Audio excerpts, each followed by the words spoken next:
Okay, so here we go with a quick 2024 Trax update. You know what? Chevy got this one right. Um, Bottom line, Chevy got it right. The old Trax was what it was. It was utilitarian. It was there. It was an egg on wheels. To me, it was boring and uninspiring.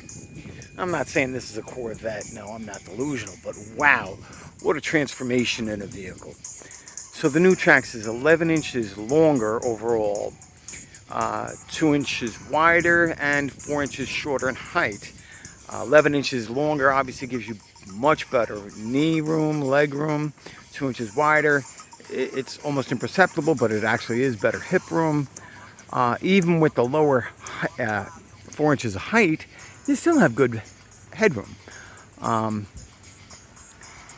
you know, they advertise it as going from 28 to 32 on the highway all day long, kids, all day long. The lowest I've seen is 26 during some stop and go local traffic and bad weather. And the highest I've seen so far is 38 miles per gallon and Labor Day weekend going to Long Island. If anybody from the Northeast knows what that's like, I was amazed. But on a regular basis, I'm averaging 32, 31 miles per gallon. So it's fine. Any naysayers, oh, it's only got a 3-cylinder. Yeah, that's irrelevant. It's zippy. I just saw Car and Driver and Motor Trend reviews of these online. One of them quoted the 0 to 60 as 8.5 seconds. I had seen Sofan at Redline. I think he had said it was just over 9 seconds, maybe 9.5. So regardless, split the difference, call it a 9-second quarter mile. No, this is not a race car.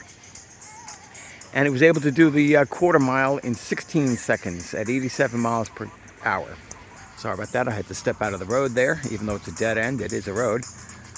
So it's just a phenomenal little car. We go grocery shopping in it, it swallows the groceries. We're getting ready to take this on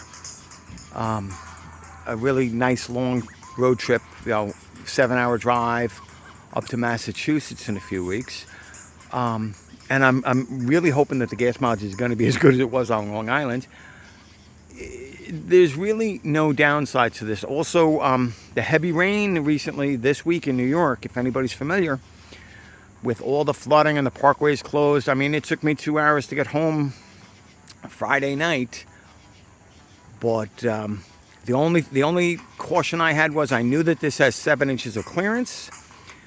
And I know that the air intake for this seems to be in the middle of the grill. So, but never forward water deeper than you think you can get through. I saw a couple of bigger vehicles going through the water. I turned around, found another path. That's what you got to do.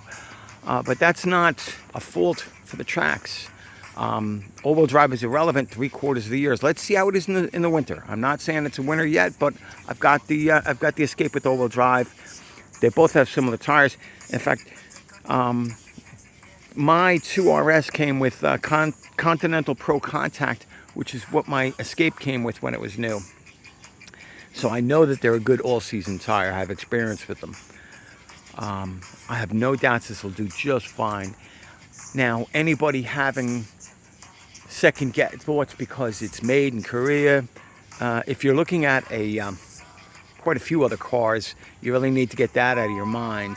If you're saying, oh, but it's a Chevy and it's not made in the United States, go take a look at a lot of cars that Chevy and Stellantis sell. A lot of the smaller cars in most markets are made overseas. So grow up, kids. I'm a union guy. I'd love to see a UAW produced vehicle in this price range. And I don't blame the UAW like a lot of humps. I blame Ford and Chevy, Ford, General Motors, and Stellantis and the others. The problem is not the unions, guys. The problem is the greedy companies. But that being said, this is a damn good value. I love it. It's a lot of fun. I've had no problems. The tire pressure monitoring system glitches that were happening the first 2-3 weeks of ownership, they just stopped. Just like every other new car.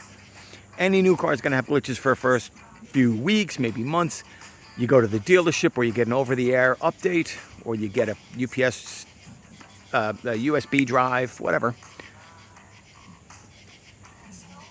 This is a great little wagon. Love it.